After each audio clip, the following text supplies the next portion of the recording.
ماتم کا اجتماع کر رہے ہوں جہاں پر بہت سارے وہ لوگ جو لاپتہ افراد اپنے گھر والوں کو تلاش کرنے کے لیے وہاں اس ماتم کا حصہ ہیں، اس پورے مجمع میں سیاہ اور سفید جو جھنڈا ہے وہ دکھائی دے رہا ہے، امن اور ماتم کا جھنڈا، اور ایسے میں ایک شخص وہاں جائے اور اس کا واحد مقصد پاکستان کا پرچم یا پاکستان کے پرچم کی تعظیم نہیں، بلکہ اس کا بنیادی مقصد یہ کہ وہاں شر پھیلایا جائے، وہاں لوگ یہ بھی سوچے بغیر کہ وہاں جو لوگ بیٹھے ہوئے ہیں وہ متاثرہ لوگ ہیں جن میں سے کچھ احباب کے لوگ ماورائے عدالت قتل ہوئے ہیں، کچھ مائیں ایسی ہیں جو اپنے بچوں کو تلاش کرنے کے لیے وہاں بیٹھی ہیں، کچھ بہنیں ایسی ہیں جن کے بھائی کئی سال سے لاپتہ ہیں، کچھ باپ ایسے ہیں جن کی آنکھوں میں اپنے بچوں اپنے بیٹوں کی تلاش ہے اور وہ ڈھونڈنا چاہتے ہیں، وہ جاننا چاہتے ہیں کہ ان کے بچے کہاں ہیں۔ ایسے افراد کے اجتماع میں جا کے اور وہاں جا کے بنیادی طور پر صرف پرچم لہرانے کی بات نہیں بلکہ وہاں جا کے انسائٹ کرنا اور پھر ایسے میں اپنے احباب کو کسی بندے کو ساتھ رکھنا کہ جو ویڈیو بنایا اور پھر وہ ویڈیو ادھر ادھر کی جائے، یہ طریقہ میرے خیال میں یہ ان دوریوں اور نفرتوں کو مزید بڑھائے گا۔ میں پھر آپ کو بتا دوں، اور اس معاملے میں بڑا غیر جانبدار ہو کے بتا رہا ہوں، بحیثیت ایک ایسے شخص کے جو کتب پڑھتا ہے، جس نے مختلف تہذیبیں اور مختلف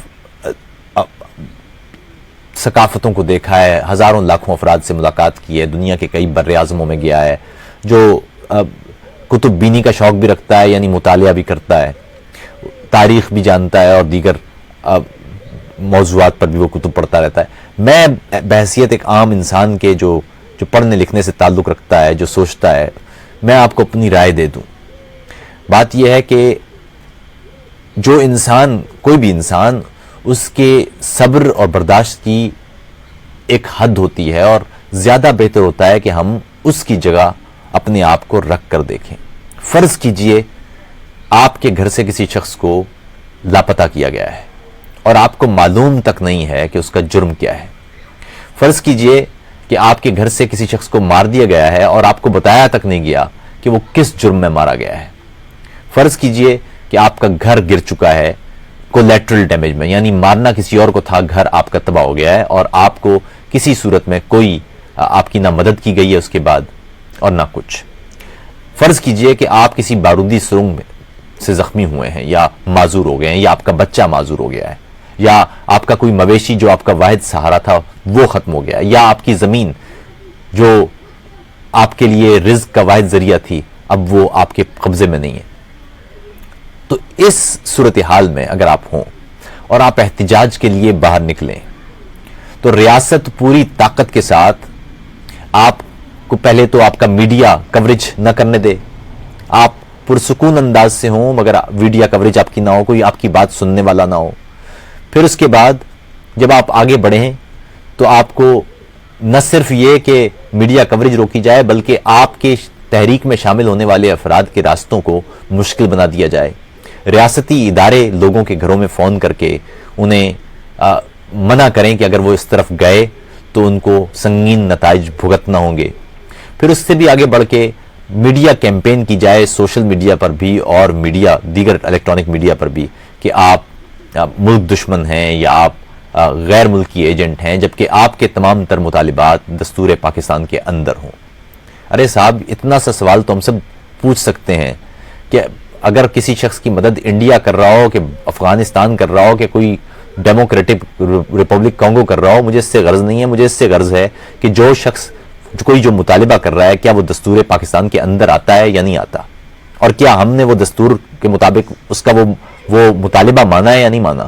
ہم ادھر ادھر کے چکروں میں تو الجھے ہوئے رہتے ہیں، ادھر ادھر کی باتیں تو کرتے ہیں کہ آپ فلاں ہو گئے ہیں اور آپ فلاں ہو گئے ہیں، لیکن وہ مطالبہ، وہ بات، اس کو سننے کو کوئی تیار نہیں ہے۔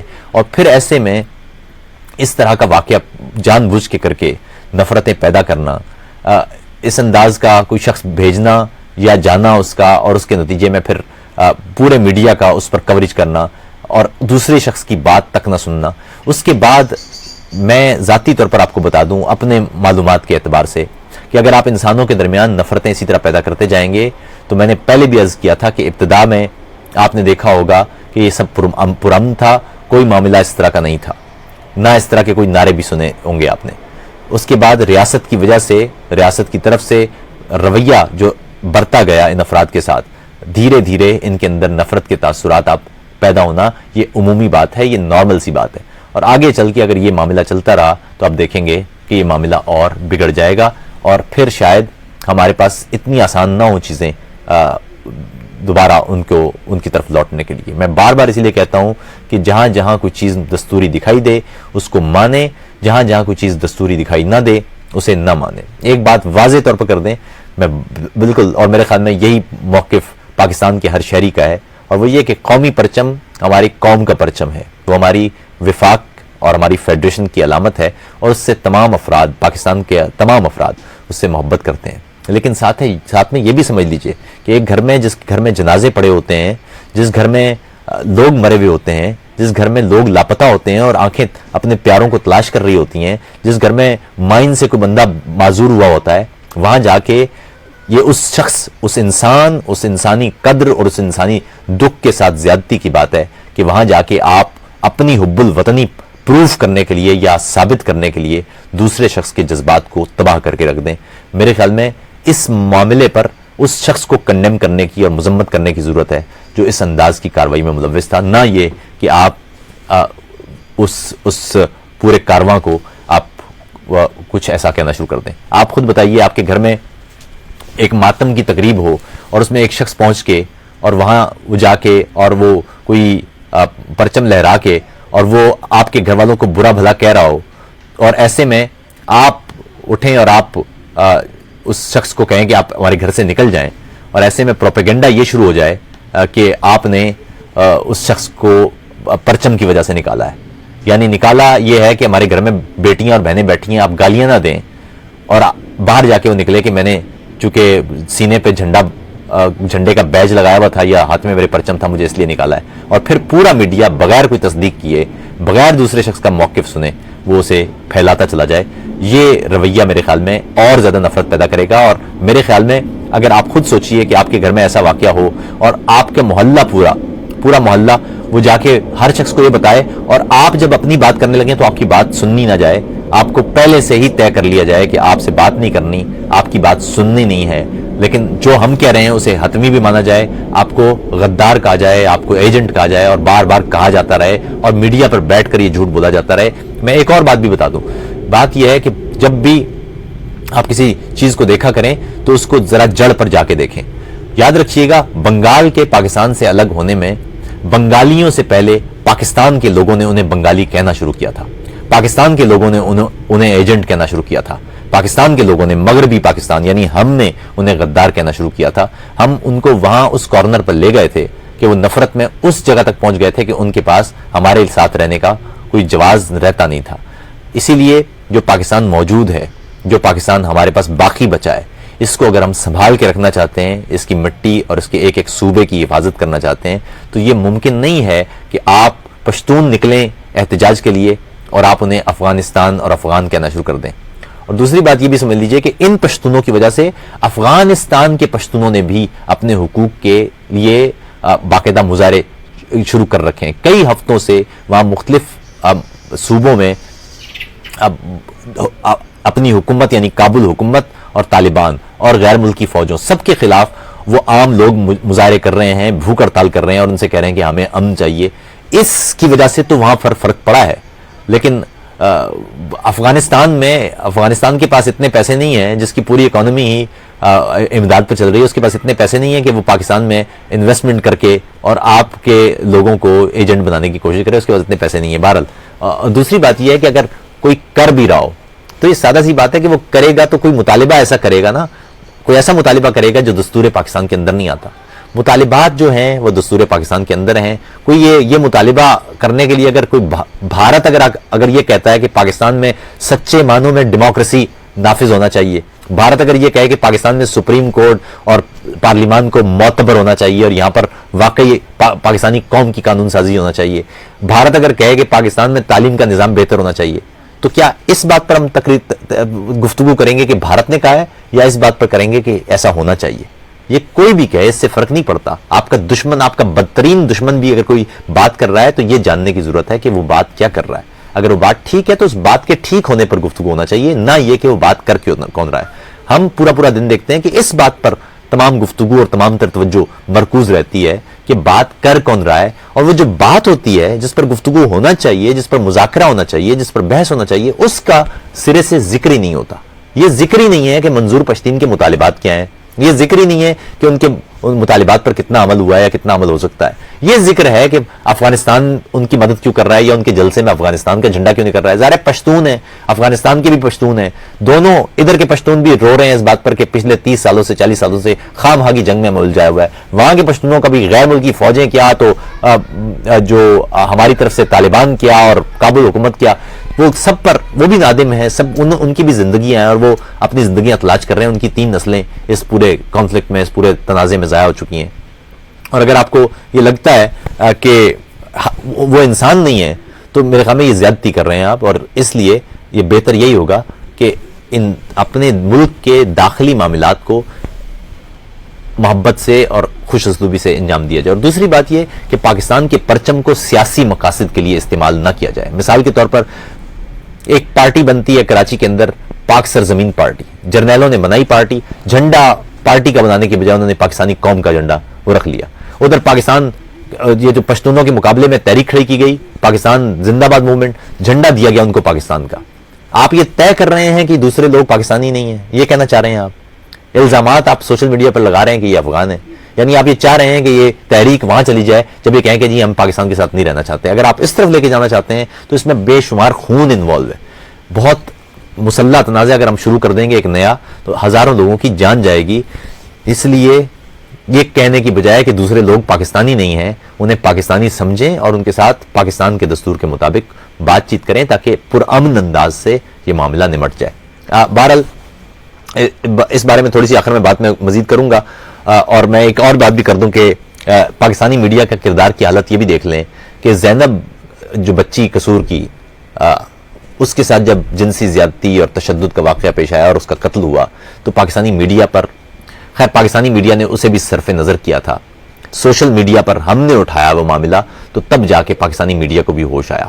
اسی طرح نقیب محسود کا قتل ہوا، پاکستانی میڈیا نے اسے بھی فراموش کیا، اور جب سوشل میڈیا پر ہم نے یہ اٹھایا معاملہ، سوشل میڈیا پر ہر طرف وہ چیزیں وائرل ہوئیں، وہ تصاویر وائرل ہوئیں تو پھر میڈیا کو بھی خبر آ گئی۔ لیکن سندھ میں سندھ کی بچی سائمہ، اس کے ساتھ بالکل وہی واقعہ پیش آیا جو پنجاب میں ہماری بیٹی زینب کے ساتھ پیش آیا تھا، ویسا ہی گھنونا، ویسا ہی مکروہ اور بدترین۔ لیکن بدقسمتی یہ ہے کہ سوشل میڈیا پر بھی ویسا رسپانس نہیں آیا اور الیکٹرانک میڈیا نے بھی اسے بالکل فراموش کر دیا۔ یہ بدقسمتی ہے ہماری کہ ہمارے ملک میں ان معاملات میں اس طرح کا امتیاز بھی برتا جاتا ہے، اور دوسرا یہ کہ ہم اپنے بچیوں کو جن کی دنیا ہمارے بعد کی دنیا ان کی دنیا ہے، جو ہمارے بعد کے پاکستان کے یہ بچے وارث ہیں، ان کے ساتھ ایسے واقعہ کوئی پیش آتا ہے، ان میں سے کسی کی جان جاتی ہے تو ہم ایسے بے ضمیر اور مردہ ضمیر لوگ ہیں کہ ہم یہ تک سوچتے بھی نہیں کہ یہ بچہ یا یہ بچی یہ ہمارے ہی بچے ہیں، ہمارے ہی ملک ہماری مٹی کے بچے ہیں۔ اگر ان کے ساتھ ایسا ہے اور ہم خاموش ہیں تو ہم اپنے دیش کو کس طرف لے کے چلے جائیں گے، اس پر سوچنے کی ضرورت ہے۔ میں سندھ کے بہت سارے مسائل ہیں ان پر تفصیلی بات کروں گا، میں سندھ کے لوگوں سے اس بات پہ معذرت بھی کرتا ہوں کہ اب تک میں اس پہ بات نہیں کر پایا، لیکن سندھ کا معاملات اتنے زیادہ پیچیدہ ہیں کہ اس پر تفصیلی گفتگو کی ضرورت ہے، اور اس وقت مسلسل کیونکہ کرنٹ افیئرز کی چیزیں اس طرح کی آ رہی تھیں کہ اس پر تفصیلی گفتگو کا موقع نہیں مل پا رہا تھا۔ لیکن میں آپ سے وعدہ کر رہا ہوں کہ سندھ کے بہت سارے مسائل ہیں، تھر میں بچے پانی سے مر رہے ہوں، کہ وہاں وڈیروں کے ہاتھوں مسلسل لوگوں پر ظلم ہو رہا ہو، کہ اب سندھ میں اس طرح کے واقعات پیش آ رہے ہوں یا خواتین کے حقوق کی پامالیاں ہو رہی ہوں، ان پر تفصیلی گفتگو کی ضرورت ہے۔ اور میں کوشش کروں گا کہ بہت سارے سندھی جو ایکٹیوسٹ دوست ہیں ان سے بھی گفتگو اور ان سے بھی معلومات حاصل کی جائے، اور تاکہ اس پر تفصیل سے ایک بیٹھک کی جائے، تو اس پر ضرور بات ہوگی۔ لیکن آج میں نے آپ سے وعدہ کیا تھا کہ میں حسین حقانی صاحب سے آپ کی ملاقات کروں گا، کیونکہ حسین حقانی کے ساتھ بھی معاملہ یہ ہے کہ ان کی بات بھی زیادہ بہتر نہ ہو کہ آپ کو کسی شخص سے کوئی اختلاف ہو تو اسے بیٹھ کے اس کے ساتھ بات کیجئے، اس سے سخت سوالات کیجئے، اس سے بہت اچھے انداز سے آپ مشکل سوالات کر سکتے ہیں، آپ پوچھ سکتے ہیں کہ آپ کی بات کیا ہے، آپ پوچھ سکتے ہیں کہ آپ کی رائے کیا ہے۔ لیبل کرنا کسی کو اور گفتگو کے راستے بند کر دینا یہ نامناسب معاملہ ہے۔ حسین حقانی سے میری تفصیلی گفتگو ہوئی، میں وہ آپ کی نظر کرتا ہوں اور امید کریں گے کہ آپ تک جب وہ بات پہنچے گی تو اس کے بعد یہ گفتگو آپ بھی آگے پہنچائیے تاکہ زیادہ سے زیادہ لوگوں تک ہماری بات پہنچے اور معاشرے میں مکالمت کا ایک سلسلہ نکلے. ہم نے گفتگو کی سابق پاکستانی سفیر برائے امریکہ حسین حقانی صاحب سے, اور ان سے ہم نے وقت لیا تھا اور ان سے ہم نے دریافت کیا ان کی مختلف جو سوالات میں نے اپنے پیج پر بھی دریافت کیے تھے آپ سے, ان میں سے جو اہم سوالات مجھے دکھائی دیے میں نے وہ ان سے پوچھے. آپ بھی یہ سنیے اور ساتھ ہی اس ویڈیو کو آپ ہر طرف پہنچا دیجئے. حسین حقانی صاحب سے گفتگو جو ہوئی وہ آپ کی نظر کر رہا ہوں. جی حسین حقانی صاحب, آداب عرض, کیسے مزاج؟ بہت اچھے, بہت شکریہ یاد فرمائی کا. اچھا, یہ آج ہم نے سوچا کہ آپ سے گفتگو ہو اور کچھ ایسے سوالات جو ایک عام آدمی کے ذہن میں ہیں, پوچھنا چاہتے ہیں لوگ, اور خاص طور پر آپ جانتے ہیں کہ پاکستان میں میڈیا پر ایک خاص قسم کا نیریٹو ہوتا ہے, اس کے علاوہ کوئی بات ہو نہیں پاتی, اور دوسرے شخص کا جو صحافت میں ایک معیار ہے کہ دوسرے شخص کا پوائنٹ آف ویو ضرور لیا جائے, اس کا نقطہ نگاہ جانا جائے, لیکن وہ ویسا معاملہ وہاں ہے نہیں. تو اس لیے سوچا ہم نے کہ متبادل پہ آپ کو مدعو کیا جائے اور آپ سے گفتگو کی جائے, اور بہت سارے ایسے نیریٹوز جن پر بات نہیں ہو پا رہی ہے ان پر بات ہم کھل کے کریں. ضرور. سب سے پہلے تو اپنی جو آپ کی نئی کتاب آ رہی ہے اس کے حوالے سے میں تفصیل سے بات بھی کروں گا آپ سے, لیکن اس کی بابت کچھ بتائیے ہمیں. میری تازہ کتاب ہے ری امیجننگ پاکستان, یعنی پاکستان کو ایک نئے پاکستان کا تصور ہے. اس میں میرا بنیادی استدلال یہ ہے کہ جب پاکستان بنا تو وہ مکمل تیاری کے ساتھ نہیں بنا تھا. 1946 کی جس انتخابی مہم کے نتیجے میں پاکستان کے قیام کا فیصلہ کیا انگریزوں نے, وہ انتخابی مہم جیتنے کے لیے مسلم لیگ نے کچھ لوگوں سے اسلامی نظام کا وعدہ کیا, کچھ لوگوں سے سیکولر ریاست کا وعدہ کیا, جس طرح بھی مسلمانوں کے ووٹ مل سکتے تھے لے لیے گئے. اس کا پورا میں نے تاریخی ثبوت دیا ہے. اس کے بعد میرا استدلال یہ ہے کہ یہ جو نظریاتی ریاست کے طور پہ پاکستان کو بنایا گیا ہے, یہ قیام پاکستان کے بعد کا فیصلہ ہے, اور اس میں بعض تاریخی حادثات کا بھی دخل ہے. قیام پاکستان کے موقع پر پاکستان کو بر صغیر کی 19% آبادی, 17% وسائل اور 33% فوج ملی. تو جب فوج وسائل سے اور آبادی سے تناسب سے زیادہ ہوگی تو پھر اس کو دشمن کی بھی ضرورت ہوگی. پاکستان نے یہ فوج کھڑی نہیں کی کیونکہ اس کو کوئی خطرہ تھا, بلکہ اس نے خطرہ کھڑا کیا کیونکہ اس کے پاس فوج تھی. اس کے بعد فوج کی سیاست میں مداخلت شروع ہو گئی. تو میرا کہنا یہ ہے کہ ان تمام عوامل نے پاکستان کو ایک ڈس فنکشنل ریاست بنایا ہوا ہے, ایک ایسی ریاست جسے باقی دنیا ایک طریقہ کار کے مطابق چلتا ہوا نہیں دیکھتی. اس میں مسلسل اکھاڑ پچھاڑ ہوتی رہتی ہے. 4 دفعہ فوجی کو ہو چکے ہیں, کئی دفعہ آئین منسوخ یا معطل ہو چکا ہے, پھر آئین بھی آسانی سے نہیں بنا, 10 سال بعد بنا اور اس کے بعد وہ 2 سال بعد معطل ہو گیا, وغیرہ وغیرہ. تو پوری پاکستان کی تاریخ دیکھتے ہوئے, پھر دوسرے ممالک کے ساتھ موازنہ کرتے ہوئے, اس میں ایک بلو پرنٹ دیا گیا ہے کہ کس طریقے کے ساتھ پاکستان ایک عملی ریاست بن سکتا ہے جس کا حقیقی مقصود اپنے عوام کی فلاح اور خوشحالی ہو. اور اس میں بہت سارے حقائق ہیں, تلخ حقائق ہیں. مثلا پاکستانیوں کو شاید یہ بات پتہ نہ ہو, بہت سارے لوگوں کو نہیں پتا کہ پاکستان اس وقت دنیا کی یعنی جو بچے ہیں ان میں سب سے زیادہ انفنٹ مورٹیلٹی کا ریٹ پاکستان میں ہے. سب سے زیادہ out of school children, school age کے جو بچے ہیں یعنی 5 اور 15 سال کے, وہ پاکستان میں ہیں.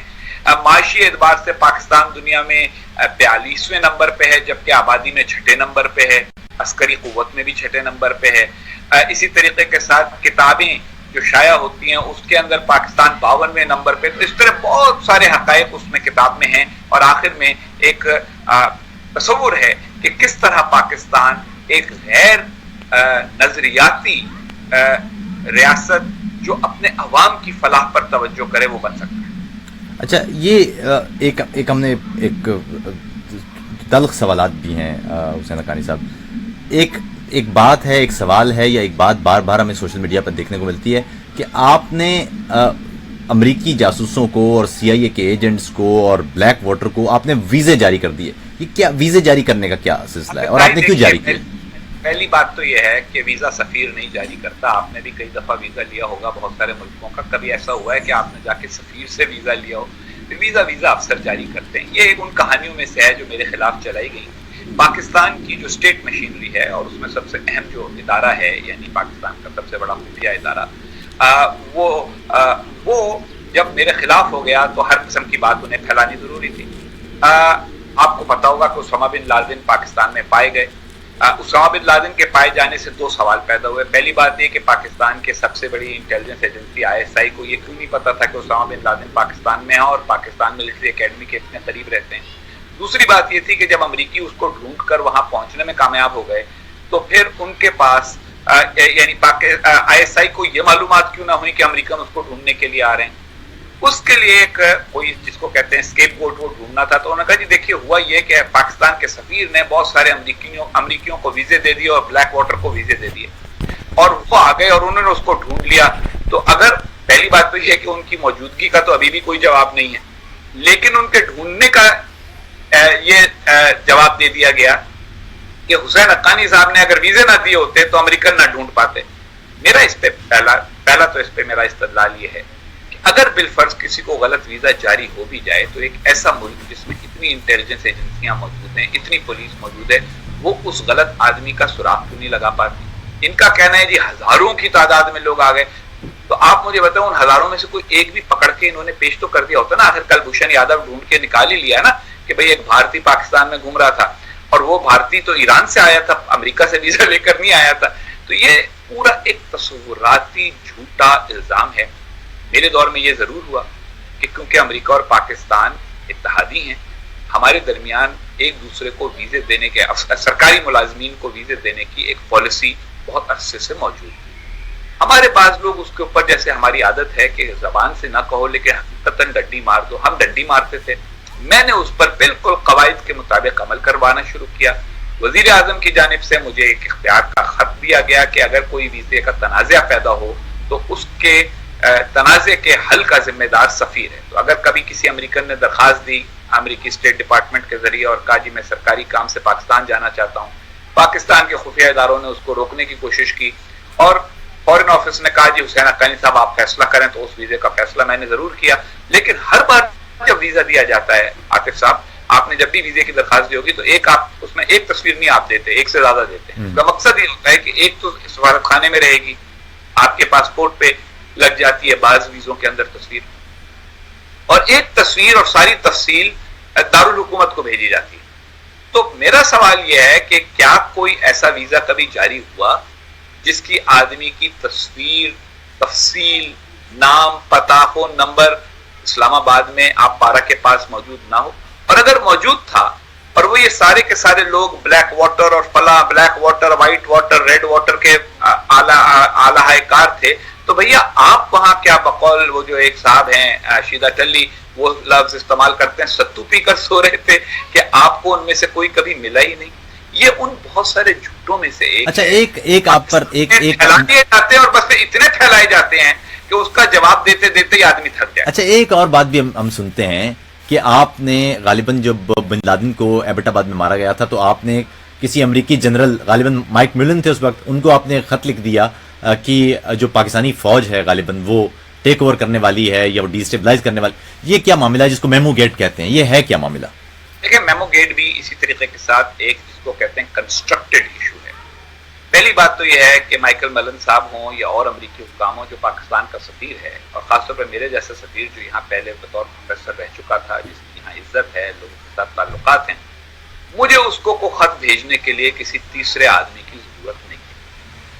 بہت ساری باتیں زبانی کہنے والی ہوتی ہیں, آدمی فون اٹھا کے فون کر لیتا ہے, بہت سے بہت ضروری ہوتا ہے, کہتا ہے جناب ہم ایک ہی شہر میں رہتے ہیں, ذرا میں آپ سے ملنے آ سکتا ہوں. میری لا تعداد ملاقاتیں مائیکل ملن صاحب سے ہوئی ہیں اور بعد میں آپ نے دیکھا ہوگا کہ جنرل جم جونز جن کے توسط سے وہ پیغام بھیجنے کا الزام لگایا گیا, انہوں نے بھی انکار کر دیا کہ بھائی مجھے تو یہ پیغام منصور اعجاز نامی ایک آدمی نے بھیجا تھا, اور وہ اگر اب یہ کہہ رہا ہے کہ حسین حقانی نے دیا تو اس نے مجھے یہ نہیں کہا تھا کہ حسین حقانی نے یہ پیغام دیا. تو یہ تو ایسا ہوا کہ عاطف توقیر صاحب کہیں کہ جی حسین حقانی نے مجھے یہ کہا کہ میں جا کے فلاں کو یہ کہوں, پھر وہ فلانے نے میری وجہ سے فلاں کو یہ کہہ دیا اور اس کا الزام ڈال دیا جائے. اس میں کہانی یوں بنائی گئی کہ کیونکہ یہ جو صاحب تھے منصور اعجاز, یہ کبھی کبھار مجھے پیغام بھیجا کرتے تھے, اور آپ نے دیکھا ہوگا کہ میں اس معاملے میں ذرا اچھے اخلاق کا آدمی ہوں کہ اگر کوئی مجھے پیغام بھیجتا ہے تو میں اس کا جواب فوراً دیتا ہوں. تو ان کا پیغام آیا کہ جی پاکستان میں کچھ ہونے والا ہے یا کوئی خبر ہے, میں آپ سے بات کرنا چاہوں. میں نے کہا جی مجھ سے بات کرنے. انہوں نے کیا کیا کہ ان تمام چیزوں کی جو وہ ہوتے ہیں کیا کہتے ہیں اسے اسکرین شاٹ, وہ پاکستانی میڈیا کو ریلیز کر کے ایک ہنگامہ بنوایا کہ جناب دیکھیے جی میرا رابطہ تھا, مجھے انہوں نے خفیہ پیغام دیا. آج تک وہ میری آواز میں یا میری تحریر میں کوئی ایسی چیز نہیں دکھا سکے جس کا تعلق اس مبینہ تو پاکستان میں میمو گیٹ جو ہے وہ ایک پروپیگنڈے کی تیم تھی. اچھا لفظ اچھا ہے, یعنی آپ کو یاد ہوگا واٹر گیٹ تھا, میمو گیٹ ہے, تو پاکستانی میڈیا بھی اس کو لے کے چل پڑا. لیکن آج تک دیکھیے 7 سال ہو گئے مجھے استعفیٰ دیے, آج تک میمو گیٹ کی بنیاد کے اوپر میرے خلاف کوئی ٹرائل نہیں ہوئی, کوئی مقدمہ نہیں ہوا. اچھا نہیں, میں یہی بات کرنا چاہ رہا تھا کیونکہ آپ جب شروع میں کچھ تو ہوئی تھی نا, کچھ تو پیشیاں ہوئی تھیں جب نواز شریف صاحب اس وقت بڑے پیش تھے اس معاملے میں, تو وہ پیشیوں میں کیا ہوا تھا, کیا کون سے ثبوت ایسے آپ کے خلاف پیش کیے گئے تھے, گواہ پیش کیے گئے؟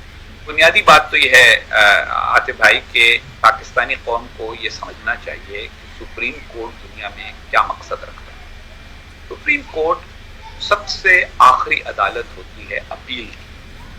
جو فوجداری نظام ہے یا فوجداری سلسلہ ہے جرائم کے اوپر مقدمہ چلانے والا, وہی ہوتا ہے کہ پہلے نیچے سے FIR جاری ہوتا ہے, درج ہوتی ہے, پھر ایک انویسٹیگیشن ہوتی ہے, پھر ایک ٹرائل کورٹ میں مقدمہ چلتا ہے, پھر وہاں اگر سزا ہو جائے تو ہائی کورٹ میں جا کے آدمی اپیل کر سکتا ہے, سزا نہ ہو تو سرکار اپیل کر سکتی ہے کہ یہ مقدمہ بحال کیا, آخر میں سپریم کورٹ میں جاتا ہے. یہ پچھلے چند برس سے پاکستان میں ایک ڈرامے کے طور کے اوپر یہ کاروائی شروع کر دی, کیونکہ سپریم بہت بڑی چیز ہوتی ہے, تو انہوں نے کہا جی چیف نے فیصلہ کر دیا. یہ جو سپریم کورٹ کی کاروائی تھی یہ ایک آئینی پٹیشن تھی. نواز شریف صاحب اور ان کے حواریوں کا موقف یہ تھا کہ جناب پاکستان میں انسانی حقوق کو اور بنیادی حقوق کو بہت بڑا خطرہ لاحق ہو گیا ہے, کیونکہ حسین حقانی صاحب نے یا آصف زرداری صاحب نے, اصل میں تو اس میں ٹارگیٹ آصف زرداری صاحب بھی تھے, کہ ان لوگوں نے امریکہ سے کہا ہے کہ وہ مداخلت کرے. اچھا, سپریم کورٹ کیونکہ حقائق کا فیصلہ نہیں کر سکتی, قانون کا فیصلہ کر سکتی, تو سپریم کورٹ نے کہا ہاں جی یہ بات تو اپنی جگہ ہے, اس کی تحقیق کے لیے ایک کمیشن بنایا جائے گا. اچھا, دلچسپ لطیفہ سنیے کہ سپریم کورٹ نے کمیشن بنایا 3 ہائی کورٹ کے ججوں پر مشتمل. جو کمیشن بنانے کا قانون ہے پاکستان میں, اس میں صاف طور پہ لکھا ہوا ہے کہ ایسا جب بھی کمیشن بنایا جائے گا اس میں ہائی کورٹ کا جج شامل نہیں ہوگا. تو انہوں نے غیر قانونی کمیشن بنا دیا, اس کمیشن نے کارروائی شروع کی. میرے لیے پیچیدگی یہ پیدا کر دی گئی کہ مجھے انہوں نے حکم دے دیا کہ آپ پاکستان چھوڑ کے نہیں جا سکتے. میرے بچے اس وقت امریکہ میں تھے, میں سفیر تھا امریکہ میں, میرا سامان سارا میرے سفارت خانے میں رکھا ہوا تھا گھر میں, وہ انہوں نے سرکاری طور کے اوپر پیک کر کے اس کو سٹوریج میں ڈال دیا. میں واحد سفیر ہوں پاکستان کی تاریخ میں جس کو اپنے گھر سے اپنا سامان خود اپنی نگرانی میں شفٹ کرانے کی اجازت نہیں دی گئی. اور 3 مہینے 2.5-3 مہینے آپ کو یاد ہوگا میں تعطل میں رہا, میں پاکستان میں تھا, مجھے حکومت کا اس حد تک تحفظ حاصل تھا کہ وزیر اعظم کے گھر میں رہ رہا تھا ان کی اینکس میں, لیکن میں باہر نہیں جا سکتا تھا کیونکہ حکومت کا یہ خیال تھا کہ میری جان کو خطرہ ہے, اور جو عسکری عناصر تھے وہ میرے خلاف پروپیگنڈا مہم میڈیا میں چلا رہے تھے, اور عدالت نے مجھ کو ملک چھوڑنے پر پابندی لگائی. میں نے ان سے کہا کہ جناب آپ جس آدمی کی گواہی کی بنیاد کے اوپر یہ سارا کیس چلا رہے ہیں وہ تو پاکستان آ کر گواہی دینے کو تیار نہیں ہے. تو جب اس نے کئی دفعہ انکار کر دیا تو میں نے درخواست دی کہ بھائی مجھے یہاں آپ نے کیوں بٹھا کے رکھا ہوا ہے, میں جاؤں اب, ٹھیک ہے میں نے استعفیٰ دے دیا, میں پہلے پروفیسر تھا, میں واپس جا کے پروفیسری شروع کروں بوسٹن یونیورسٹی میں, اور یہی ہوا. میں واپس آیا, انہوں نے اجازت دی, میں واپس. اس کے بعد انہوں نے کہا کہ اچھا جی آپ واپس آئیں گواہی دینے کے لیے. میں نے کہا جی گواہی دینے کے لیے تو میں یہ جیسے آپ سے بات کر رہا ہوں اسی طریقے کے ساتھ ویڈیو پہ لنک پہ آپ کو گواہی دے سکتا ہوں کہ کیا ہوا. میرا تو ایک ہی جملے کا بیان ہے کہ میں نے کوئی منصور اعجاز صاحب کو نہیں دیا, اور اگر وہ میرے سامنے کوئی ثبوت رکھنا چاہتے ہیں اس کا جواب میں بطور وکیل دے دوں گا یا براہ راست دے دوں گا. یہ پورا ایک غیر منصفانہ پروسیس کیا گیا کہ منصور اعجاز صاحب تو لندن میں بیٹھ کر ویڈیو لنک سے گواہی دے سکتے ہیں, لیکن حسین حقانی صاحب کو آنا پڑے گا.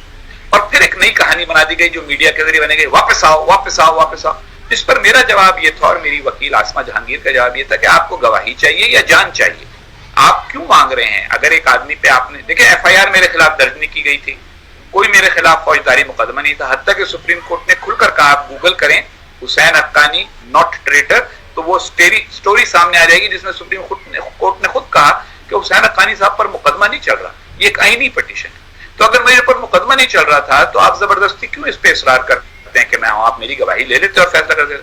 اس کے بعد کمیشن نے ایک یک طرفہ رپورٹ جاری کر دی. یہ رپورٹ 2012 میں جاری ہوئی. اس کے بعد سے کوئی کمیشن کی سپریم کورٹ کی کوئی پیشی ہی نہیں ہوئی، کیونکہ 4 سپریم کورٹ کے چیف جسٹس ایسے آئے جو یہ جانتے تھے کہ جو سپریم کورٹ کا ابتدائی فیصلہ تھا جو جسٹس چودھری افتخار نے لکھا تھا اس میں بہت بڑی قانونی غلطیاں تھیں. یہ قانونی غلطی تھی کہ کمیشن ہائی کورٹ کے ججوں پر مشتمل بنایا گیا. یہاں تک لطیفہ ہوا کہ اس میں انہوں نے ایک دفعہ کورٹ کی، ایک قانون کی جو منسوخ ہو چکی تھی، اور ایک آرڈیننس کورٹ کیا جو یعنی لیپس ہو چکا تھا. تو ان تمام وجوہات سے انہوں نے اس کی کوئی کارروائی ہی نہیں کی.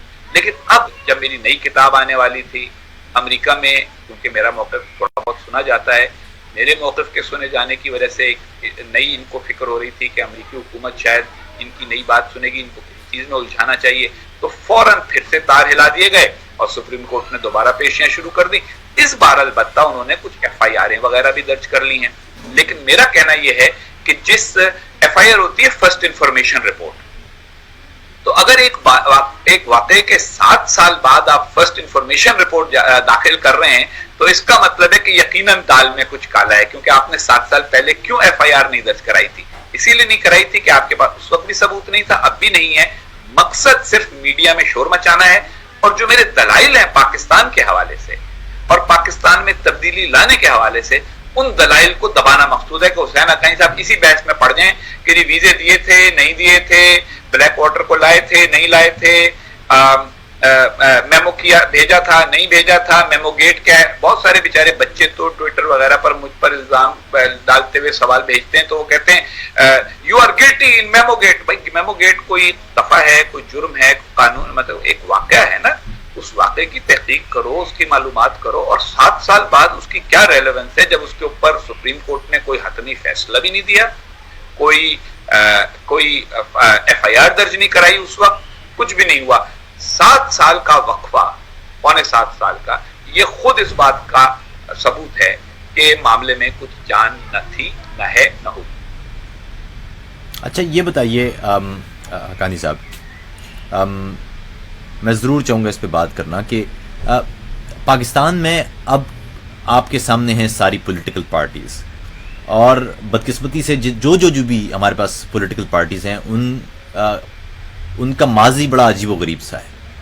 وہ جمہوریت کی بات کریں تب بھی ان کے ماضی سے بہت ساری ایسی چیزیں وہ آ جاتی ہیں سامنے جو ان کی کریڈیبلٹی پر بڑے کوشچنز کر دیتی ہیں. آپ کو کیا لگتا ہے کہ پاکستان اس طرح جبکہ جو میجر پولیٹیکل پارٹیز ہیں وہی کریڈیبل نہیں رہتی یا نہیں ہیں، تو ایسے میں جمہوریت کس طرح آگے بڑھ سکتی ہے؟ آصف بھائی یہ آپ کا بہت اچھا سوال ہے. میں آج صبح ہی سوچ رہا تھا کہ جب آپ سے بات ہوگی تو یہ موضوع ضرور چھیڑوں گا، اور شکر ہے آپ نے چھیڑا. لیکن پاکستان میں عسکریت اور جس کو کہتے ہیں فیوڈلزم، ان کا اتنا اثر رہا ہے کہ ہماری سیاسی جماعتیں بھی انہی 2 اثرات سے کبھی جان نہیں چھڑا سکتی. یا آپ فوج کی حمایت کریں تو آپ کو کچھ تھوڑی سی امپورٹنس ملتی ہے، اور یہ کنونشن مسلم لیگ تک آپ چل جائیں. اس سے پہلے ریپبلکن پارٹی ایک بنائی گئی تھی اوور نائٹ 1957 میں، تو وہ بھی اس کی بھی تاریخ یہی. پاکستان کا جب قیام آیا تو صرف ایک سیاسی جماعت تھی مسلم لیگ، اور الیکشن ہوا نہیں سن 70 تک. یعنی قیام پاکستان کے 23 سال بعد تک یا 26 سال بعد 24 سال بعد تک الیکشن ہی نہیں ہوا. ایسی کیفیت کے اندر جمہوری جو ادارے ہیں جس میں وہ سیاسی پارٹیاں جن کے اندر اندرونی طور پہ تبدیلی لانا ممکن ہو. اگر آپ جرمنی میں رہتے ہیں، آپ کے یہاں سیاسی پارٹیاں اپنے لیڈر بدلتی ہیں، انتخابات پارٹیوں کے ہوتے ہیں، بعض اوقات 2 آدمی کنٹینٹ کرتے ہیں کہ میں سوشل ڈیموکریٹک پارٹی کا بہتر لیڈر میں ہوں گا، وہ کہتی ہیں خاتون نہیں میں ہوں گی، ممبر پارٹی کے اس کو منتخب کرتے ہیں. یہ سب ہمارے یہاں نہیں ہے. مگر دوسری طرف یہ بھی غلط ہے کہ کیونکہ سیاسی جماعتیں کمزور ہیں، نااہل ہیں، تو اس لیے پاکستان میں اقتدار ہمیشہ عسکری ادارے کو سونپ دیا جائے، کیونکہ ان کی تو سیاست کے لیے تربیت ہی نہیں ہوئی. ان کی تو تربیت ہوتی ہے. وہ جنرل موسیٰ ہماری ان کے بڑھاپے میں بڑی دوستی ہو گئی تھی، جو پاکستان آرمی کے چیف بھی تھے، ہزارہ تھے بلوچستان کے، بڑے اچھے آدمی تھے. وہ رنگروٹ سے جرنیل بنے تھے. ان سے میں نے پوچھا کہ بھئی یہ بتائیں کہ آپ جب گورنر بنے مغربی پاکستان کے 1967-68 میں تو بڑے ناکام ہو گئے، اس سے پہلے تو آپ بڑے کامیاب تھے. تو انہوں نے کہا بچہ دیکھو ہم فوجیوں کی تربیت جب ہوتی تھی انگریز کے زمانے میں تو ہمیں کہا جاتا تھا فوجی کا کام ہے locate the enemy liquidate the enemy. یہ جو سیاست ہے یہ ہے لوگوں سے بات چیت کرنا, مذاکرات کرنا, مختلف چیزوں کو وے کرنا, پالیسی کی چوائس, یہ ہماری تربیت نہیں. تو میرا یہ کہنا ہے کہ پاکستان کی سیاسی جماعتوں کی کمزوریاں اپنی جگہ اور عسکری نظام کی کمزوری اپنی جگہ. آپ کا اور میرا کام یہ ہونا چاہیے کہ پاکستانی سیاسی جماعتوں کو کسی طرح سے ان کے قبلے کو درست کرنے کی کوشش کریں, ان کی راہ کو راستے کو درست کرنے کی کوشش کریں, لیکن نظام کے معاملے میں ہم یہ اتفاق رائے قائم رکھیں کہ جیسا بھی ہے لولا لنگڑا جمہوری نظام جس کے اندر اصلاح کی گنجائش ہو. اگر جمہوری پارٹیاں اصلاح کی بجائے ڈکٹیٹرشپ کی طرف جانے لگیں تو پھر آپ کا میرا فرض ہے ان سے لڑنا. لیکن اگر وہ لولی لنگڑی جمہوریت کو برقرار رکھتی ہیں تو اس میں سے خود بخود راستے کھلیں گے جس کے اندر آپ جیسے اور مجھ جیسے لوگ بھی نئی تجاویز ملک کے مستقبل کے بارے میں دے سکتے ہیں. دیکھیں سیاست کیا ہوتی ہے؟ سیاست پالیسی چوائسز کا نام ہے کہ ملک کو اس معاملے میں کس رخ پہ ڈالیں. کوئی کہتا ہے جی تعلیم جو ہے وہ سرکار کو فراہم کرنی چاہیے, کوئی کہتا ہے نہیں جی نہیں پرائیویٹائز کر دیں, سارے پرائیویٹ اسکول بنائیں گے. پھر اس پہ بحث ہونی چاہیے کہ اس کے کیا میرٹس ہیں, اس کے کیا میرٹس ہیں, دشمن کون ہے, کس ملک کے ساتھ ہم اچھے تعلقات رکھیں, کس سے نہ رکھیں. کوئی تنازع اگر کسی ملک کے ساتھ ہے تو کیا وہ تنازع اتنا اہم ہے کہ اس کی وجہ سے اس ملک سے بات چیت ہی نہ کی جائے یا اس کو ہمیشہ دشمن سمجھا جائے یا اس سے بات چیت بھی کی جائے. یہ سارے وہ موضوعات ہیں جن پر سیاست میں گفتگو ہونی چاہیے. ہوتا کیا ہے پاکستان کی سیاست؟ پاکستان کی سیاست میں گفتگو صرف اس موضوع پہ ہوتی ہے وہ چور ہے, وہ کہتا نہیں جی ہم چور نہیں ہیں تم چور ہو. یہی ہوتا ہے نا جی. آپ مجھے یہ بتائیے کہ جو بڑی 3-4 سیاسی جماعتیں ہیں اس وقت ان کے پالیسی ڈائریکشن میں بنیادی فرق کیا ہے؟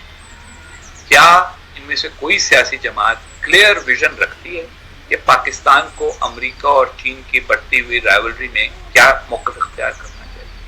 بھارت کے ساتھ ہمیں تعلقات کس طرح بنانے چاہیے کیونکہ بھارت کا جو عروج ہے وہ تو جاری ہے, ہمیں ان کے ساتھ تجارت کرنی چاہیے یا یہ کہنا چاہیے کہ جب تک کشمیر کا مسئلہ حل نہیں ہوتا ہم آپ سے کچھ بھی نہیں چاہیں گے. خود پاکستان میں بڑھتی ہوئی ناخواندگی, تعلیمی معیار کی پستی, صحت اور دیگر سہولیات کی عدم دستیابی, ان چیزوں کے اوپر کیا موقف ہونا چاہیے؟ صرف یہ تو مقصد سیاست کا نہیں ہونا چاہیے کہ سیاسی جماعتوں سے ووٹ لے کر آدمی منتخب ہونے کے بعد صرف اپنوں کو ریوڑی بانٹنے کا کوئی ایک نظام یعنی پیٹرنیج کی ڈویژن, اس پر تو ہماری سیاسی جماعتوں کا موقف ہوتا ہے مگر اس سے آگے کوئی موقف نہیں ہوتا. پتہ ہی نہیں چلتا کہ وہ کیا سٹینڈ لینا چاہ رہی ہیں.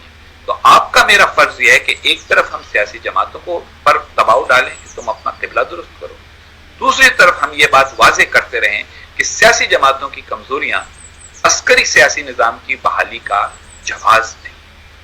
اچھا یہ بتائیے کہ آج کل آپ دیکھ رہے ہیں کہ شاید یہی سیاسی جماعتوں کی کمزوریاں تھیں جو عوام کے حقوق کو اب تک جس طرح انہیں تحفظ دینا چاہیے تھا وہ نہیں دے پائیں, بلکہ وہ ملک کو بلکہ سیاسی جماعتوں نے خود بعض معاملات کے اندر لوگوں کے حقوق جو ہیں وہ سلب کرنے میں کردار ادا کیا. ایک دوسرے سے مخاصمت کے اندر گروہ بنا لیے, بعض نے عسکری گروہ بنا لیے, نیم عسکری گروہ بنا لیے, بعض نے عدالتوں کو استعمال کیا. دیکھیے نواز شریف صاحب جو ہیں ان کو غلط طور کے اوپر نکالا گیا اور پچھلے دنوں میں نے یہ کہا انہوں نے کیونکہ میرے ساتھ زیادتی کی تھی تو اس کا یہ مطلب نہیں کہ میں ان کے ساتھ زیادتی کی حمایت کروں, لیکن بات تو اپنی جگہ درست ہے کہ جب تک افتخار چودھری صاحب سے ان کے اچھے تعلقات تھے تو وہ سمجھتے تھے کہ سپریم کورٹ کے ذریعے مسائل حل کرنے میں کوئی حرج نہیں ہے. حالانکہ اصولی موقف اس وقت بھی ان کا یہ ہونا چاہیے تھا کہ کسی شخص کے خلاف ٹرائل کے بغیر کارروائی نہیں ہونی چاہیے, لیکن یوسف رضا گیلانی کو انہوں نے ڈسکوالیفائی ہونے دیا بغیر کسی ٹرائل کے. تو یہ سیاسی جماعتوں کے اندر ایک اپرچونزم ہے جس کو ختم کرنے کی ضرورت ہے. اسی طرح ہمارے عمران خان صاحب ہیں, مطلب یہ کہ وہ ریفرنڈم کے موقع کے اوپر مشرف کے ساتھ تھے, اس کے بعد بیچ میں وہ جلسے جلوس کر کے حکومت گرانا چاہتے تھے, کہتے تھے امپائر کی انگلی کے اوپر حکومت گرے گی. یہ جو بے اصولیاں ہیں کہ پیپلز پارٹی نے بھی کو بہت زیادہ اچھا کردار پچھلے دنوں میں نہیں ادا کیا. تو یہ جو اس قسم کے معاملات ہیں ان کو سب کو بدلنے کی بہرحال ضرورت ہے. اور ایک یعنی ایک ہوتا ہے کہ افراد کا اختلاف ہو, میرا اور آپ کا اختلاف ہو سکتا ہے بعض باتوں پہ, لیکن کچھ معاملات ایسے ہیں جو پالیسی ایشوز ہیں ان پر اتفاق کرنے کی بھی ضرورت ہے. اچھا مجھے صرف یہ بتائیے کہ آج کل آپ دیکھ رہے ہیں مختلف علاقوں میں، ویسے تو چاہے وہ کوئٹہ میں ہزارہ برادری کا معاملہ ہو، وہ اب لوگ سڑکوں پر ہیں، اور ان کے ساتھ بھی کوئی سیاسی جماعت نہیں ہے. ادھر منظور پشتین ٹھیک اس وقت سوات میں ایک بڑا جلسہ کر رہے ہیں. آپ کیا سمجھتے ہیں کہ جو بغیر پولیٹیکل پارٹیز کے جو اس طرح کی تحریکیں اٹھ رہی ہیں، ایک تو یہ بتائیے کہ ان کی وجہ کیا ہے، دوسرے یہ بتائیے کہ ان کی کامیابی کے امکانات کتنے ہیں؟ دیکھیے، پہلے سوال کا جواب تو میرا یہ ہے کہ اس کی وجہ سمپلی وہی ہے جو آپ نے اور میں نے ابھی ڈسکس کی. اگر سیاسی جماعتیں بعض ایشوز کو فوج کی وجہ سے، عدالتوں کی وجہ سے یا اپنے مفادات کی وجہ سے ڈسکس کرنا بند کریں گی تو لوگوں کے مسائل تو اپنی جگہ ہیں. حبیب غالب کا شعر ہے کہ مسائل کو بہر صورت مسائل کو تو حل کرنا ہی پڑتا ہے، مسائل ایسے سائل ہیں کہ کب ٹالے سے ٹلتے ہیں. تو مسائل جو ہیں وہ ان پر بات تو لوگ کرنے پہ مجبور ہوں گے.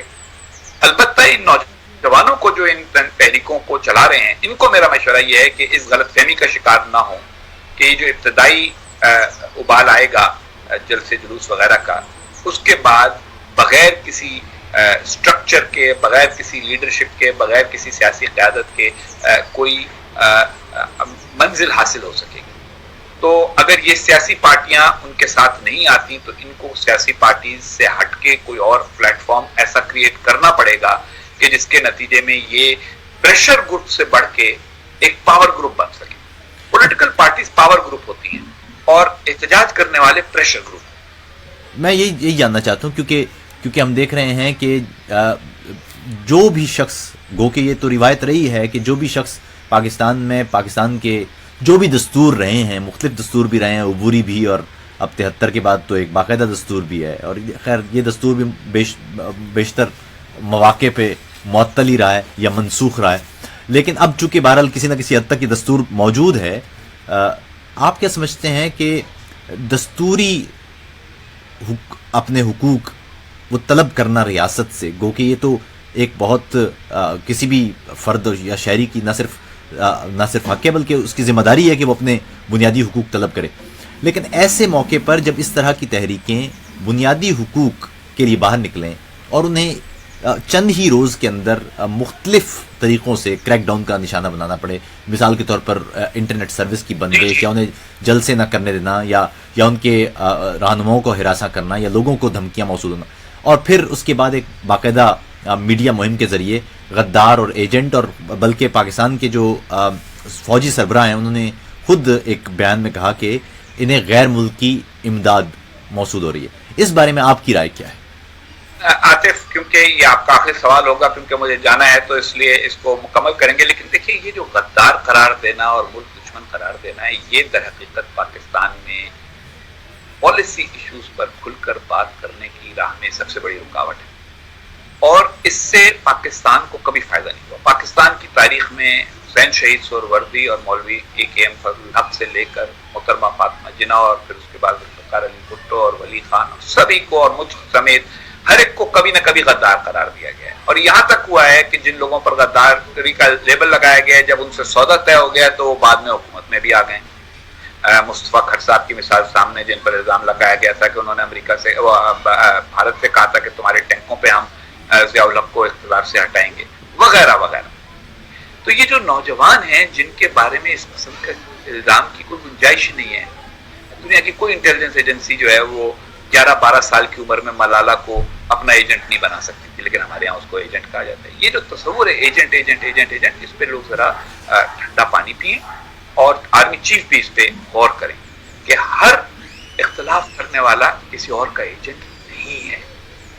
اس تسلیم کریں کہ ہمارے اپنے اندر مختلف رائے رکھنے والے ہوتے ہیں.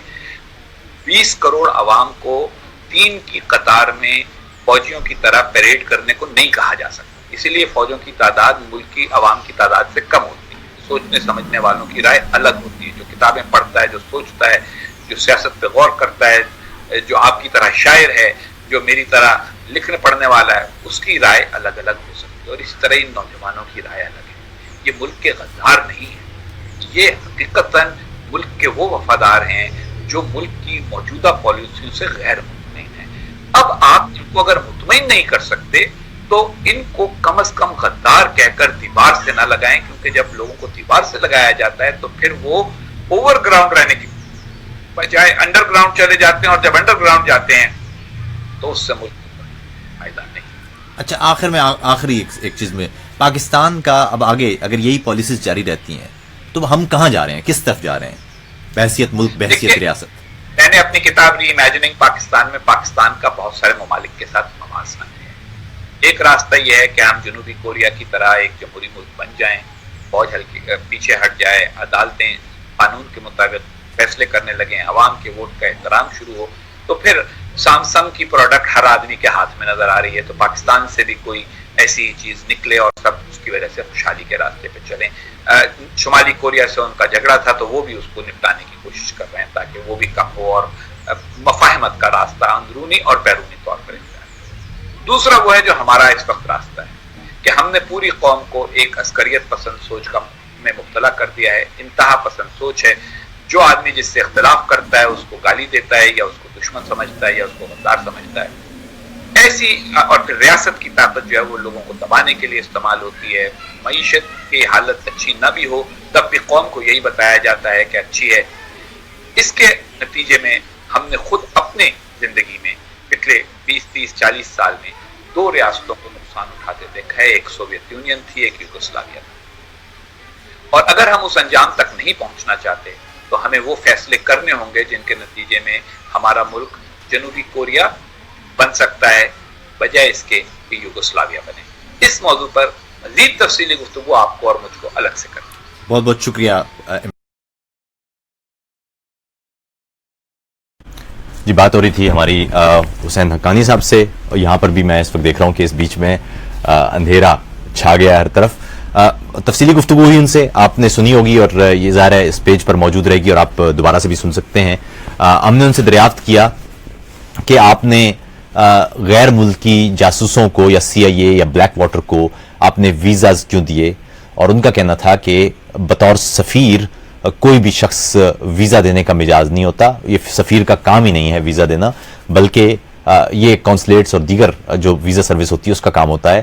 اور انہوں نے جو ویزا جاری کیے وہ ظاہر ہے وہی ویزاز تھے جو جن کے لیے ان کو حکومت پاکستان کی طرف سے کہا گیا تھا۔ دوسرا، ان سے میمو گیٹ پر بات ہوئی تو ان سے اس موضوع پر ان کا کہنا تھا کہ سپریم کورٹ میں اس حوالے سے آئینی پٹیشن داخل کی گئی تھی، اور اس آئینی پٹیشن میں کوئی بھی ثبوت پیش نہیں کیا گیا تھا، بلکہ جس شخص کی طرف سے الزامات لگائے گئے تھے اس نے پاکستان آنے سے چونکہ انکار کر دیا، اور میں وہاں پر بہت دیر تک وہاں موجود رہا، اور اس کے بعد چونکہ میرا پورا خاندان، میرے فیملی وہ امریکہ میں تھے، تو مجھے کہا گیا میں نے کہ مجھے جانا ہے، اور پھر اس کے بعد اس پر کوئی کارروائی نہیں ہوئی، اور 7 سال کے بعد اب دوبارہ سے جو ہے وہ شروع کیا جا رہا ہے معاملہ، اور اس 7 سال تک کئی چیف جسٹس آئے اور گزر گئے، چلے گئے، لیکن اس موضوع پر کوئی بات یا کارروائی نہیں ہوئی۔ اور اس دوران جو شخص تھا جس کا الزام تھا، اس نے وہ ایک دفعہ بھی پاکستان آ کے اس نے اس اپنا الزام گواہی کے طور پر پیش کرنے سے انکار کر دیا، بلکہ اس نے کہا کہ وہ ویڈیو لنک کے ذریعے بات کر سکتا ہے، لیکن ویڈیو لنک کے ذریعے حسین حقانی کیوں بات نہیں کر سکتے یہ انہیں نہیں بتایا گیا۔ تو خیر، ان سے تفصیلی بات ہوئی، پلس ان سے یہ بات ہوئی کہ جو اس وقت پشتون تحفظ موومنٹ کا معاملہ چل رہا ہے، اسی طرح کوئٹہ میں ہزارہ برادری احتجاج کر رہی ہے، مسلسل ہزارہ برادری کے لوگوں کا قتل عام ہوا ہے پچھلے 10-12 سالوں میں، اور ریاست اب تک کسی ایک بھی مجرم کو یا جو حملہ آور تھا اسے پکڑنے میں ناکام رہی ہے۔ تو اس پر ان کا کہنا تھا کہ اگر پاکستان نے ترقی کرنا ہے تو 2 چیزوں پر ہمیں فوکس کرنا پڑے گا۔ ایک تو یہ کہ اختلاف کے لیے ہمیں اپنے معاشرے میں جگہ بنانی پڑے گی، اختلاف کرنے والوں کو براہ راست ایجنٹ یا غدار قرار دے کر معاشرے سے الگ کرنے کی کوشش ہمارے ملک کے لیے نقصان دہ ہو سکتی ہے، اور دوسری بات یہ کہ ہمیں اب ہر صورت میں سیاسی اور جمہوری طریقے سے اپنے ملک کی بنیادیں مضبوط کرنا ہوں گی، کیونکہ عسکری طریقے سے ہم دیکھ چکے ہیں جو عسکری پالیسیاں ہیں ان کا نتیجہ ہمارے ملک کے بیشتر علاقے ہیں جو بہت سارے اب مسائل کا شکار ہیں، اور جہاں سلامتی کے بھی مسائل ہمیں درپیش ہیں۔ تو ان پر تفصیلی گفتگو ہوئی، آپ لوگوں کا بہت بہت شکریہ، لیکن یہ ہے کہ میں 2-3 چیزیں مزید جو ہے وہ اس پر بات کرنا چاہوں گا۔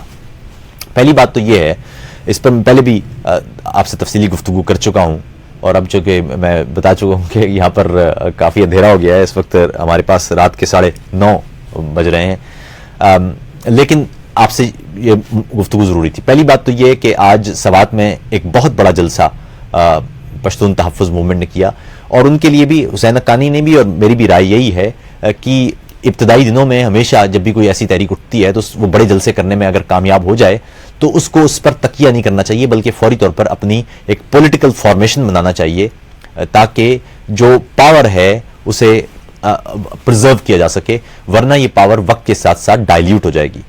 اور چونکہ جانتے ہیں پشتون کے یہ جو معاملات ہیں یہ صرف ان مطالبات کے بھی نہیں ہیں، ان کی پچھلی کوئی 3 نسلیں ہیں جنہوں نے اس بربادی کو، ان پالیسیوں کو بھگتا ہے، وہ اسی طرح پرامن رہیں، دستور کے اندر رہیں، پاکستان کے وفاق کے ساتھ جڑے رہیں، اور اپنے مطالبات مسلسل ان کو اسی طرح سے جاری رکھیں، اور ساتھ ہی ساتھ کوشش کریں کہ جو اپنی زندگیوں میں بہتری وہ لا سکتے ہیں ان کی طرف وہ ضرور لے کے جائیں۔ اور دوسری بات ساتھ ہی ساتھ یہ ہے کہ میں اس سے پہلے بھی بات کر چکا ہوں کہ اگر ہم واقعی ایک مہذب اور ایک جدید ملک چاہتے ہیں، ایک ترقی یافتہ ملک چاہتے ہیں، تو ہمیں اب اپنے ماضی کی روش سے ہٹنا ہی پڑے گا، ہمارے پاس کوئی اور راستہ نہیں ہے۔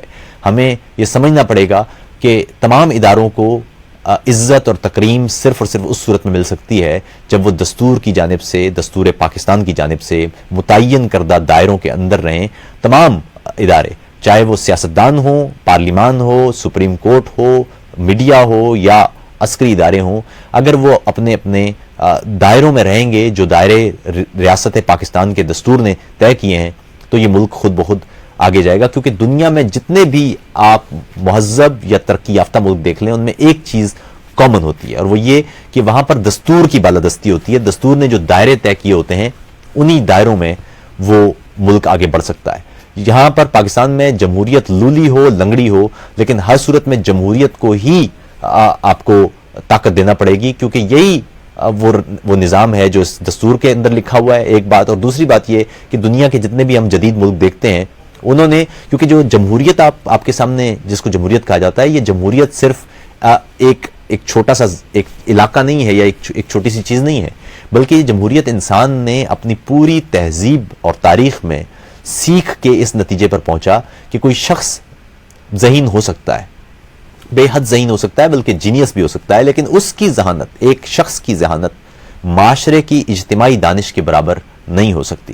یعنی یہ طے کرنا پڑے گا ہمیں کہ یہ ملک پاکستان فوج کا یا پاکستانی عدلیہ کا یا سیاستدانوں کا اتنا ہی ہے جتنا پاکستانی قوم کا ہے۔ سب سے پہلے یہ ملک پاکستانی قوم کا ہے۔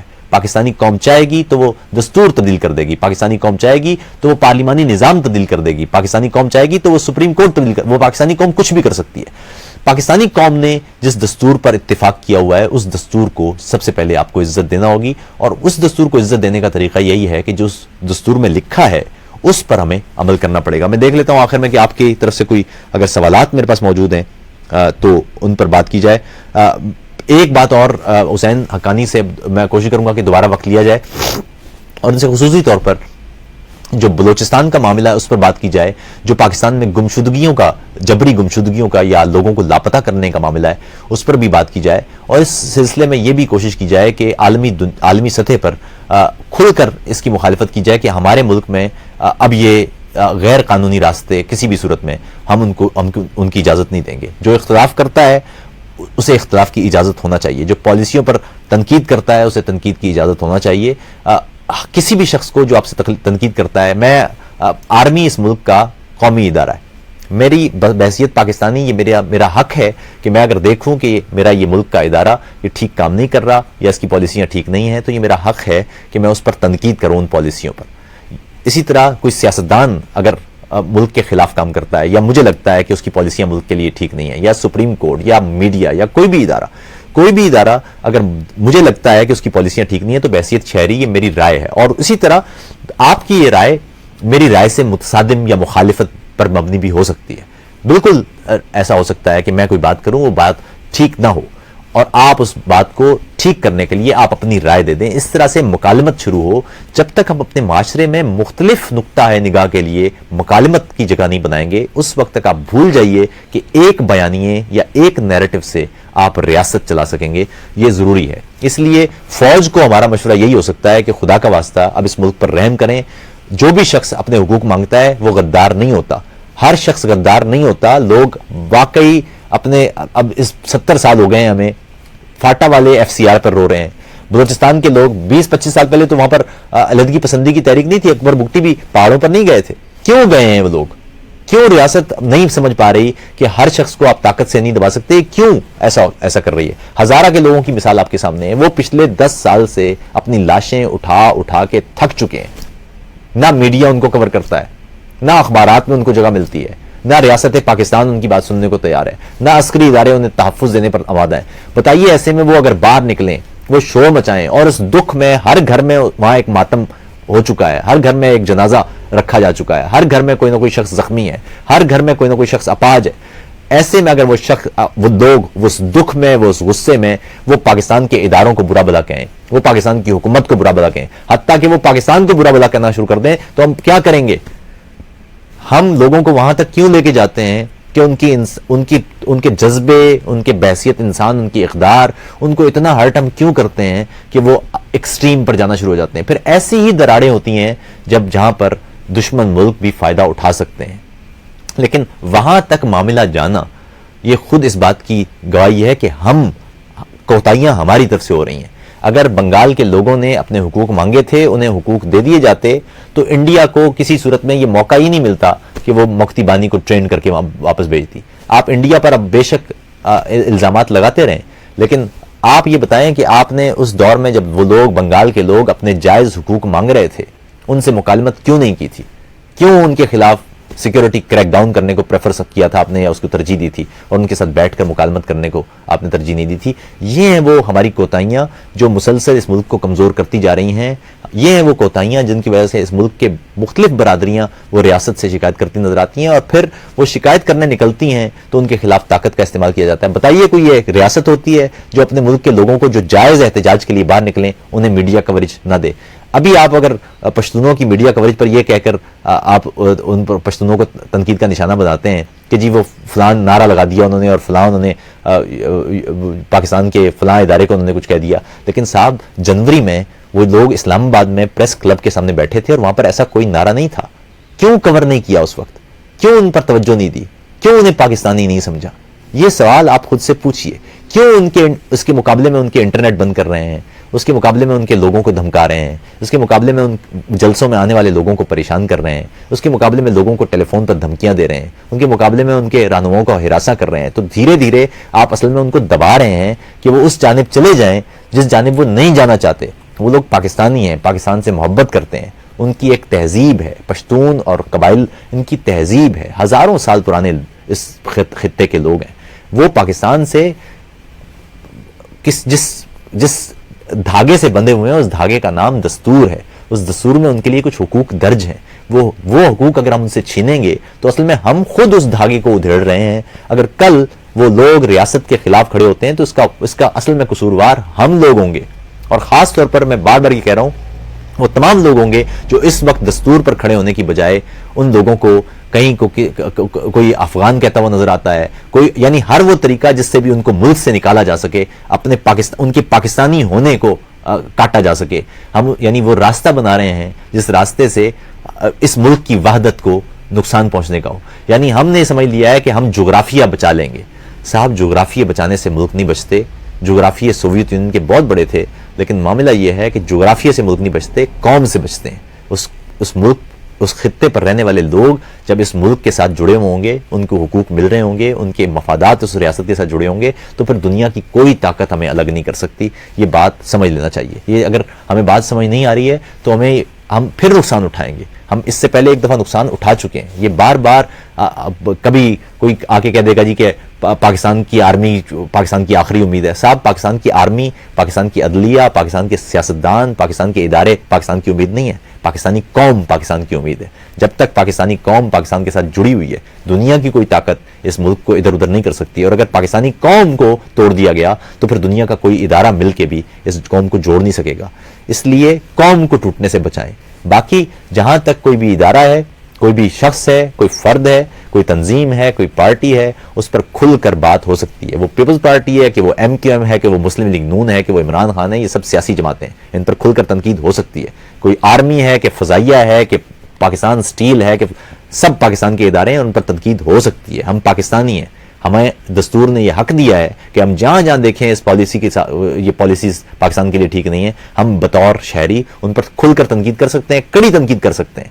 یہ اور پھر ایک آج کل جملہ ہے کہ جی تنقید تو کر سکتے ہیں, نفرت کی بو نہ آئے. صاحب تو نفرت کی بو یہ آپ طے کریں گے.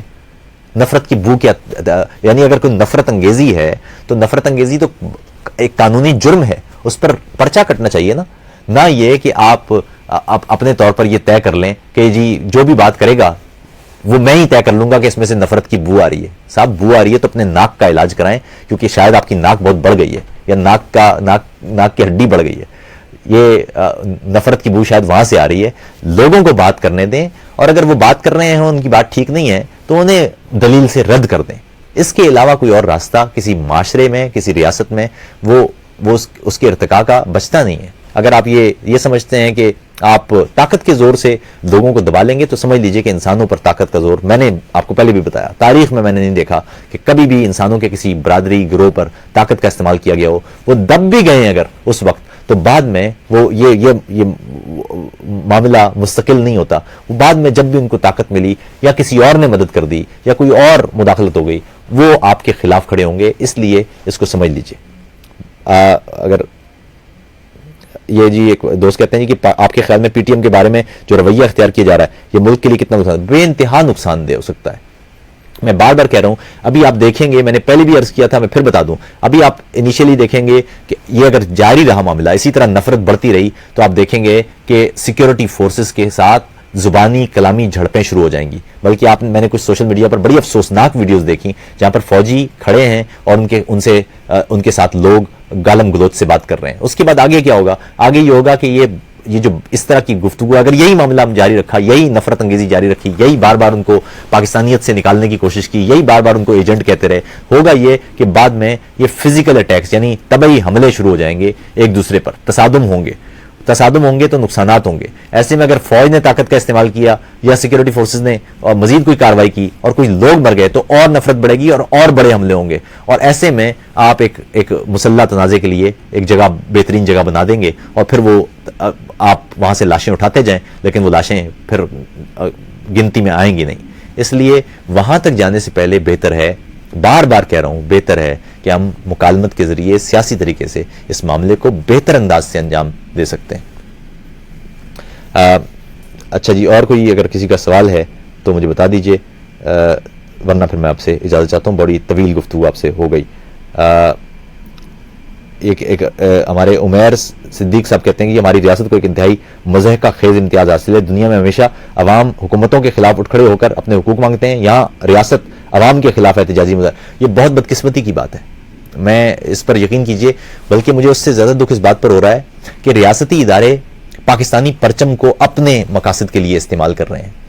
چاہے وہ ایم کیو ایم کو توڑنے کے لیے پی ایس پی بنانے کا معاملہ ہو, پاکستان کا جھنڈا استعمال کرنا.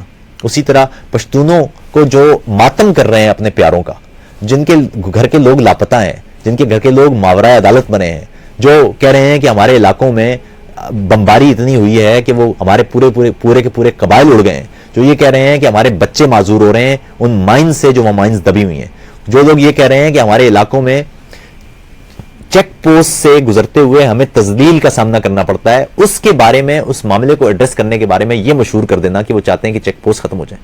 وہ یہ کہہ رہے ہیں کہ ہماری خواتین وہاں سے گزرتی ہیں تو وہاں پر خواتین اہلکار تو رکھیں جو انہیں چیک کریں.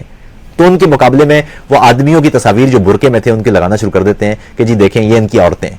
یہ وہ تذلیل کے راستے ہیں, جن کے لیے ہم ایک نہ ختم ہونے والی نفرت پیدا کرتے جا رہے ہیں, اور یہ اگر معاملہ چلتا رہا تو یہ پاکستان کے لیے واقعی نقصان دہ ہوگا. آگے جا کے ہو سکتا ہے کہ یہ ایک ایسے تنازع میں بدل جائے جو ہم ابھی سوچ بھی نہیں پا رہے, اور وہ تمام لوگ اس کے ذمہ دار ہوں گے جو آج اپنے ملک کے دستور کے خلاف اس پروپیگنڈا کے ساتھ کھڑے ہیں کہ جو بھی شخص حقوق کے لیے آواز اٹھائے گا وہ اس کی مخالفت کریں گے. آج کل ایک نیا بیانیہ بھی آیا ہوا ہے کہ جی شروع میں تو میں ان کے ساتھ تھا, لیکن جب میں نے یہ نعرے دیکھے تو میں ان سے ہٹ گیا. ارے صاحب, شروع میں اگر آپ ان کے ساتھ تھے تو آپ کو معلوم ہونا چاہیے تھا کہ شروع سے لے کے اب تک ان کے ساتھ ہو کیا رہا ہے.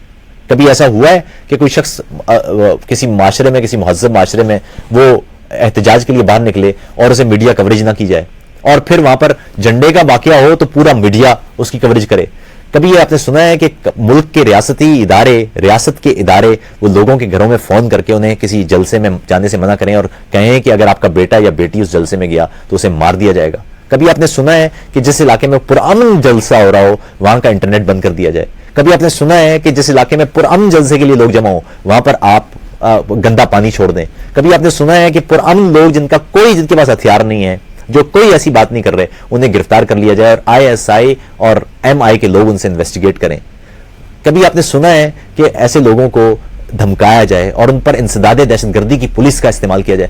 یہ جب آپ کر رہے ہوں تو آپ خود سوچئے, آپ کے ساتھ اگر ایسا ہو, آپ اپنے حقوق کے لیے باہر نکلیں اور ریاست جس کا ذمہ داری ہے کہ وہ آپ کو آپ کے حقوق دے یا کم از کم آپ کو بات کرنے کا موقع دے, وہ آپ کو آپ کے منہ پر تالے لگا دے اور آپ کو مسلسل اگنور بھی کیا جائے اور آپ کو کہا جائے گا اگر تم بولے تو اس کا مطلب ہوگا کہ تمہیں کسی کی امداد حاصل ہے. یہ طریقہ میرے خیال میں دنیا بھر میں ایک تو ہمیں بدنام کر رہا ہے, دوسرا ہمارے ریاستی اداروں کو بھی کمزور کر رہا ہے, اور یہ اگر چلتا رہا معاملہ تو یہ اور نقصان کا باعث ہوگا. آخر میں کوئی اور سوال ہو تو, ریاست کیا ہے, ریاست کھل کر دہشت گردی پھیلا رہی ہے. دیکھیے ریاست نے شروع سے ایک معاملہ رکھا ہے اور وہ یہ کہ ایک خوف قائم رہے کہ اس ملک کو خطرہ ہے, اس ملک کو خطرہ ہے. جس طرح ابھی حسین حقانی صاحب نے کہا جب پاکستان بنا ہے تو ہمارے پاس وسائل بہت تھوڑے تھوڑے تھے, لیکن ہمیں جو فوج دی گئی وہ 33% تھی اس کا, اور پھر چونکہ فوج زیادہ تھی تو فوج ہم نے خطرے کو دیکھ کے فوج نہیں بنائی, بلکہ ہم نے جب اتنی بڑی فوج دیکھی تو پھر خطرے خود بنا لیے ہم نے. تو اس خطروں کو پھر ہم نے بنایا رکھا اور پھر قائم بھی رکھا. صاحب اتنا سا سوال کسی عام انسان کے لیے کافی ہے کہ جب تک اس ملک میں, یہ ملک دنیا کا 6واں سب سے بڑا ملک ہے, یہ 200 ملین آبادی کا ملک ہے, اس ملک میں ایک قوم رہتی ہے, جس ملک میں 200 ملین انسان رہیں, کیا اس کو کوئی دوسرا ملک آرام سے کھا جائے گا؟ کیا اگر ایسا ہو کہ ہمارے ملک میں دشمن آ جائیں تو کیا پاکستانی قوم ہم اپنا ملک ایسے ہی دے دیں گے؟ کیا کوئی سمجھ سکتا ہے کہ 200 ملین افراد کے کسی ملک کو ایسے ہی کھایا جا سکتا ہے؟ اگر 200 ملین افراد کے ملک کو کوئی تکلیف یا نقصان پہنچ سکتا ہے تو وہ اپنے گھر کے اندر سے پہنچ سکتا ہے, اور وہ گھر کے اندر سے نقصان ختم کرنے کا ایک ہی طریقہ ہوتا ہے, وہ یہ کہ گھر کے تمام لوگوں کو عزت دی جائے, نمبر 1. نمبر 2, گھر کے تمام لوگوں کو حقوق دیے جائیں. نمبر 3, گھر کے تمام لوگوں کے مفادات گھر سے جڑے ہوئے ہوں. اس کے علاوہ کوئی اور راستہ ہے نہیں.